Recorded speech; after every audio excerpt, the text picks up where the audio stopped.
Hey guys, level up in पास के episode 92 को लेकर आ चुके अपन वापस। जैसा कि लास्ट एपिसोड में अपन लोगों ने देखा था कि योसंग और उसका पूरा ग्रुप आ गया होता है पब्लिक हियरिंग को सुनने के लिए। अब एपिसोड 92 के स्टार्टिंग में सीन दिखाया जाता है मार्शल रेवलेंस हॉल का, जो एक ऐसा स्ट्रक्चर है जो बहुत सारे असुरा ड्रैगन को सपोर्ट करता है। इसके पास 4 वॉल और चारों तरफ से ये सराउंडिंग है और इसके बाहर का एरिया में एंट्रेंस सेरेमनी होता है, ग्रेजुएशन सेरेमनी होता है और वहीं इसका अंदर का एरिया में फर्स्ट डिवीजन से लेकर के 10 डिवीजन तक सारा बंदे अपना प्रैक्टिकल क्लासेस को अटेंड करते हैं। फिर हमारा लीडर जी वहां पे आते हैं जिसको एक एल्डर वेलकम करते हैं और हमको बताया जाता है कि आज जो ये जगह भरा है टोटली डिफरेंट कारण के वजह से भरा हुआ है और यहाँ पे हिडन ड्रैगन वैली के स्टूडेंट के साथ साथ क्रंचिंग टाइगर वैली के भी स्टूडेंट आए हुए हैं और उनका इंस्ट्रक्टर और बहुत सारे मुहिम यूनिवर्सिटी के मेंबर्स भी आए हुए हैं। बहुत सारा मेजर इंपॉर्टेंट फिगर्स आए हुए हैं जो कि मुरिम अलायंस के और बहुत इंपॉर्टेंट मार्शल आर्टिस्ट भी यहाँ पे आए हुए हैं। फिर हमको गियो बताता है कि बहुत सारा बंदे यहाँ पे आ गए और ये बंदा कौन है। यहाँ पे हमारा उस एल्डर के बारे में बता रहा होता है जिस पर हमारा द्योमंग बताता है ये नॉमगुन ग्रेट फैमिली का एक एल्डर है जो कि one of the 5 great family में से एक है, इसीलिए लीडर जी को उतना ज्यादा निर्दय नहीं चाहेंगे। जिस पर योसंग बताता है लेकिन ये हमारा लीडर जी को प्रोटेक्ट भी नहीं करेंगे और ना ही डिफेंड करेंगे, ये यहाँ पे न्यूट्रल रहेंगे। इसी वजह से तो आज का प्रीसीडिंग एल्डर ये बना हुआ है। जिस पर अल्बोंगदे उसको देखता है और फिर पूछता है द्योमंग से कि क्या ये सही बात नहीं है कि जुजू फैमिली के एल्डर सब भी यही काम कर रहे हैं, जिसको देखकर हमारा द्योमंग थोड़ा सा शांत रहता है। फिर हमारा एल्डर बताता है कि जो भी यहाँ पे विटनेसर है यानी कि लीडर जी और एल्डर से उसके अलावा बाकी सबको अपना ऑर्डर को मेंटेन करना पड़ेगा। अगर तुम लोगों में से किसी ने भी इंटरफेयर का कोशिश किया प्रोसीडिंग में तो मेरे पास अथॉरिटी है कि मैं तुमको एक बार में इमीडिएटली यहाँ से रिमूव कर दूं।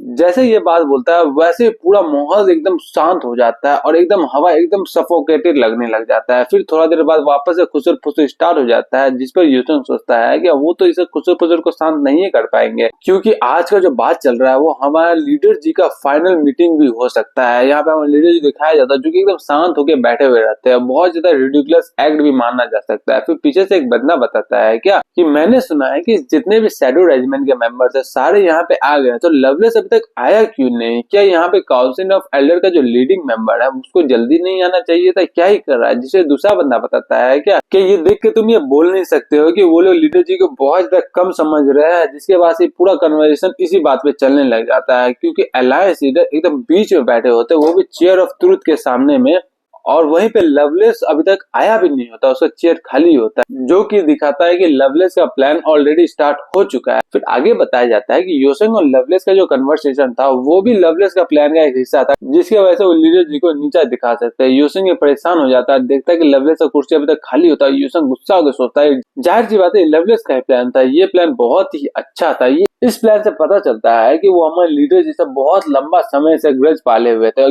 क्योंकि यहाँ पे हमारे प्रिंसिपल जी और टाओइस्ट मास्टर जिन्नो है जो कि बहुत ज्यादा बिजी थे पुराने एलाइट मेंबर को रिक्रूट करने में, वो भी प्रेजेंट हो चुके हैं और पुराने वाले मेंबर से भी जो कि रिटायर्ड थे वो भी आ चुके हैं, लेकिन उसके अलावा अभी तक लवलेस नहीं आया है। लेकिन ऐसे कैसे हो सकता है कि पुराने जितने भी बंदे वो नए बंदे पे हावी हो जाए? ऐसा तो हो नहीं सकता क्योंकि नए बंदे का पावर ज्यादा है अभी अलायंस में, तो क्या पुराने बंदे लीडर जी को बचा पाएंगे? यही पे हमारे 2 बंदे का कन्वर्सेशन सुनाया जाता है जहाँ पर पहला बंदा बोल रहा होता है कि लीडर जी अपने आप को इतना आगे क्यों टान रहे? क्या उनको पता नहीं कि स्मॉल और मीडियम फ्रैक्शन को स्मॉल और मीडियम फ्रैक्शन क्यों ही बोलते हैं? क्योंकि उन लोगों के पास पावर नहीं है। अगर उन सारे फ्रैक्शन को कंबाइन करके एक बना भी दिया जाए फिर भी 9 ग्रेट सेक्ट में से जो सबसे ज्यादा लोएस्ट रैंक में है क्विंचन सेक्ट क्लैन, उसको भी वो लोग हरा नहीं पाएंगे। जिस पर दूसरा बंदा बताता है कि अगर ये बात क्विंचन सेक्ट सुन लिया तो बहुत ज्यादा सैड फील करेंगे क्योंकि तुम उसको बहुत ज्यादा छोटे छोटे क्लैन से कंपेयर कर रहे हैं। ये देख के यूसंग भी सोचता है कि इन लोगों के थॉट्स के बारे में तो सोचो क्योंकि वही स्मॉल और मीडियम सेक्ट के बंदे सबसे पहले आगे जाते हैं जब भी फाइट का सिचुएशन आ जाता है तुम लोगों को प्रोटेक्ट करने के लिए, क्योंकि लास्ट लाइफ में यूसंग इन लोगों को प्रोटेक्ट करने की वजह से ही मरा था ना। फिर आगे बताता है और वो 5 मिसबिहेवियर बंदे किधर गए? मैंने उसको देखा नहीं, इधर उधर कहाँ गए? जहाँ पे यूसंग सोचता है क्या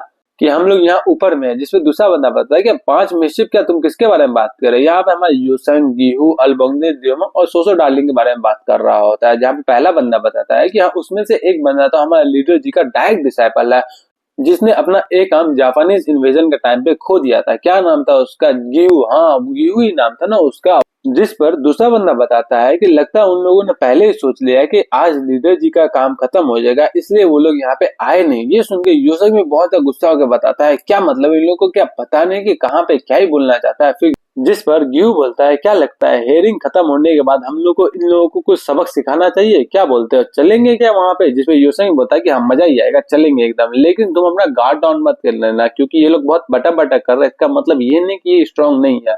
जिस पर ग्यू बोलता है क्या सही में ये लोग स्ट्रांग है। जिस पर योसंग बताता है कि हाँ उनमें से एक बंदा था हम लोग जितना स्ट्रांग है, क्योंकि योसंग अपना आई ऑफ विजडम का यूज करता है और बताता है कि इसमें से एक बंदे का लेवल 60 है, जो कि बहुत सारे डिसेंट क्लैन का एल्डर्स और लीडर्स का होता है। अगर कुछ इंपॉर्टेंट क्लाइंट और सेट का बात छोड़ दें तो ये सारे बंदे यहाँ पे स्टूडेंट का भेष में क्या ही कर रहे हैं। जिस पर पहला बंदा बताता है कि नहीं मुंजिन, लगता है तुम कुछ बार कुछ ज्यादा ही बोल दे। जिस पर दूसरा बंदा बताता है क्या तुमको मेरा वर्ड से बिलीव नहीं, आज के टाइम का किड्स ऐसा ही, अगर उसका मास्टर अपना पावर खो देंगे तो किड्स भी सबसे पहले ही भागने वाले होंगे अपने मास्टर को सोच के। जैसे ही यूसंग ये सुनता है बहुत से हैरान होकर बताता है क्या अगर इन लोगों का बेकार से कन्वर्सेशन को छोड़ दे तो ये लोग एक दूसरे को अपना अलग अलग नाम से बुला रहे हैं, जो कि सिस्टम वीडियो में अलग दिखा रहा है। इसका मतलब क्या है कि दोनों बहरूपिया है कि क्या है यहाँ पे। जहाँ पे पहला बंदा बताता है क्या तुमने दांग यूसंग के बारे में सुना है, वो यहाँ तक दिखा भी नहीं। जिस पर दूसरा बंदा बताता है कि दांग यूसंग ये तो एक नया स्टूडेंट है जो कि बहुत ज्यादा फेमस हुआ था लास्ट टाइम में। मैंने तो ऐसा भी सुना है कि वो हमारे लीडर जी और प्रिंसिपल जी का क्लोज तक आ चुका है, लेकिन मैं उसको यहाँ पे आसपास देख नहीं पा रहा हूँ। जिस पर पहला बंदा बताता है कि मैंने तो सुना था जिगजैग के इंसिडेंट में वो एक हीरो की मौत मर गया। जहाँ पे यूसंग सुन के हैरान हो जाता है, बताता है कि मैं तो अभी तक यहाँ पे जिंदा ही हूँ। जिस पर गियो बताता है कि देखो ये अब तुम लोग के बारे में बात कर रहे हैं। फिर हम लोग का जिस पर पहला बंदा बोलता है कि मैंने भी ये रूमर सुना था कि प्राइवेट ट्राई के इन्वेजन के दौरान में उन लोगों ने यूसंग को काट काट के पीस पीस कर दिया था। ये सुन के यूसंग बताता है कि तुम एक जिंदा आदमी को पीस पीस करके बोल रहे हो, क्या ही बात कर रहे हो, और ऐसा इन्फॉर्मेशन तुम लोग को मिल कहाँ से रहा है। जहाँ पे जिस पर पहला बंदा बताता है कि मैं जानता हूँ स्मॉल और मीडियम सेक्ट के बंदे के पास इतना टैलेंटेड बंदे नहीं आते, फिर भी उन लोगों ने इतना ज्यादा प्रीशियस टैलेंट खो दिया, बहुत ही अफसोस की बात है। जिस पर योसंग भी एकदम हैरान होकर बताता है कि साले मैं बार बार बोल रहा हूँ कि मैं जिंदा हूँ समझ ही नहीं रहा, और पीछे से हमारा अलबंदे हंस रहा था। फिर हमारा एक बंदा आता है जो कि बोलता है नमो अमितामा बोधिसत्व, और यहाँ पे सारा बंदा खड़ा हो जाता है उसको रिस्पेक्ट देने के लिए, और यहाँ पे फाइनली अपना लवलेस आ चुका होता है जो कि सबके सामने खड़ा होता है। जैसे ही लवलेस वहां पे आता है तो एक अनयूजुअल सा साइलेंस पूरा एटमोस्फेयर में फैल जाता है। ऐसा लग रहा है कि पूरा वॉर का तैयारी होने वाला है और एक हॉर्न में सारा बंदा चार्ज कर देंगे एक दूसरे पर। फिर वहां पे हमारा एल्डर बताता है कि मैं यहाँ पे सारे बंदे को जो कि मेंबर्स लोग उन लोगों को इंट्रोड्यूस करा देता हूँ, जिसमें से किसी के पास अथॉरिटी है वो डायरेक्ट क्वेश्चन कर सकता है, और किसी किसी जो एल्डर्स और ऑफिसर्स है वो लोग अपना हाथ ऊपर करके क्वेश्चन कर सकते हैं। वो सबको इंट्रोड्यूस कराने जा रहा होता है कि ये यहाँ पे है ये यहाँ पे। फिर हम लोग को बताया जाता है कि जो एकमात्र रीजन है पब्लिकली डिस्प्ले करने का, साथ को दिखाने का कि अल्टीमेट पावर है किसके पास में।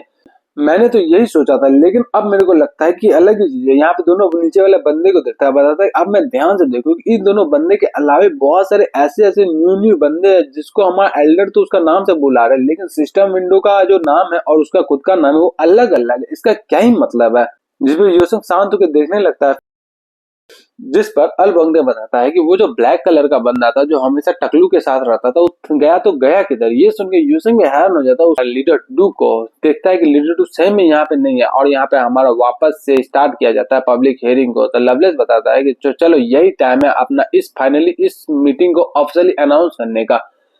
अब मैं इस मीटिंग को अनाउंस करता है कि जो हमारा करंट के हेड है मुरिम अलायंस के लीडर, उनके बारे में हेयरिंग स्टार्ट कर देता है। यही बोल के अपना इस एपिसोड को यहीं पे खत्म कर देते हैं। मिलते हैं नेक्स्ट वीडियो में। इस एपिसोड को मैं एक्सप्लेन करने के लिए माइक का यूज किया, तो आप लोग मेरे को बताइएगा कि इसका आवाज और नेक्स्ट वीडियो का आवाज में क्या अंतर रहा था। चलिए meet you in the next video, bye bye.